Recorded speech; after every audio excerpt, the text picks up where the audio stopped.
এখন যেখানে আসি ইনি গোয়েন্দা সংস্থার পরিচয় দিয়ে এক বাসায় চাঁদাবাজি করতে আসেন এবং স্থানীয় লোকজন তার সন্দেহ হলে আটক করেছেন। আমরা এখন তার সাথে কথা বলবো। আচ্ছা, কেন আপনি কতদিন ধরে এই কাজ করেন?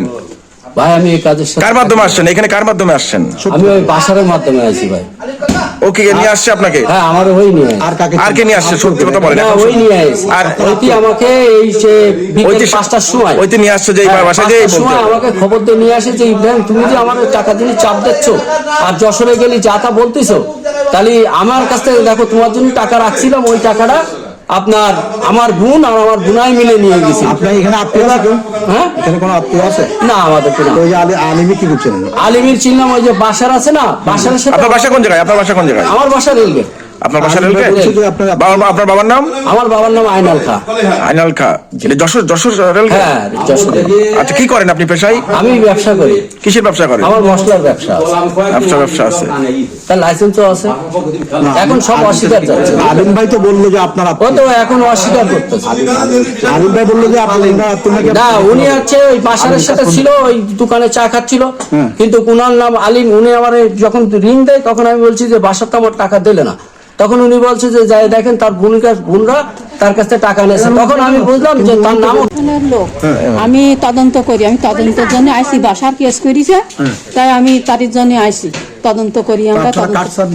আমরা চাইনি কার্ডটা আমার ওই ছেলে চাইছে, তখন বলি আমার কাছে নেই, আমার বাসায় চলেন আমি কার্ড দেবো। তাহলে উনি প্রশাসন বলে মানে বলেছে, কি পুলিশ বলেছে না আপনি বলেছে? সেনাবাহিনী বলেছে। আগিছে মাগরিবের আজানের 20 মিনিট 10 মিনিট আগে আজানও দিয়েছে। তো বলেন আপনি কি পরিচয় দেন? আমার ছেলে এসে আমি আসার পর আমি বলছি আমি সাইবার কুদ্দুস আর কি গোপসন আমার স্বাস্থ্য ফাইন ফোন দিচ্ছে ভাই তো আসেন তো সেনাবাহিনী কর্নেল আসছে, কোথেকে আসছে? কেশবপুর থেকে আসছে। আমি আসার পরে আমি ওকে জিজ্ঞাসা করতেছি যে সালাম দিয়ে যে আপনার কেমন আছেন বা কি ব্যাপার, তো বলছি ঠিক আছে ভালো ভালো কথা শুনতেছি। শোনার পরে আমি তখন বললাম যে এইখানে যে আপনি আসছেন আপনার পরিচয়টা কি? তো উনি বলছে যে আমি প্রফেশনাল লোক। তা ঠিক আছে ভালো কথা, আপনি প্রফেশনাল লোক যখন তখন আপনি এক কাজ করেন, আপনার কার্ডটা দেখি। উনি তখন কি করছে, মানি ব্যাগ টেনে বের করছে।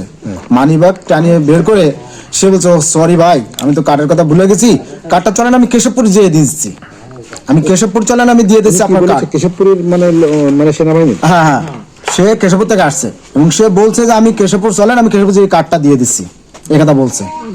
এই পশ্চিমবঙ্গের যতগুলো মিথ্যাবাদী যে মানুষের বাড়ি যে এভাবে চাঁদাবাজি বিভিন্ন কাহিনী হয়রানি করে বেড়ায়, না ওনাকে চিনি না আমি, কখন আমার লাইফ সার্ভিস দেখছি, কিন্তু ভাড়াটিয়া চোখ দামে আনুমানিক চিনতে পারছি, ওনার পরিচয় জিজ্ঞাসা করছি কোথায় বাড়ি কি ব্যাপার বিস্তারিত, তারপর বলছে আমার বাড়ি রাজগঞ্জে। তখন আমি বলেছি ঠিক আছে আপনার রাজগঞ্জে ভালো কথা, আপনি বসেন ড্রাইভার। উনি বলছে ড্রাইভার আপনি চলে যান। কেন বললো উনি ড্রাইভারকে পাঠাতে?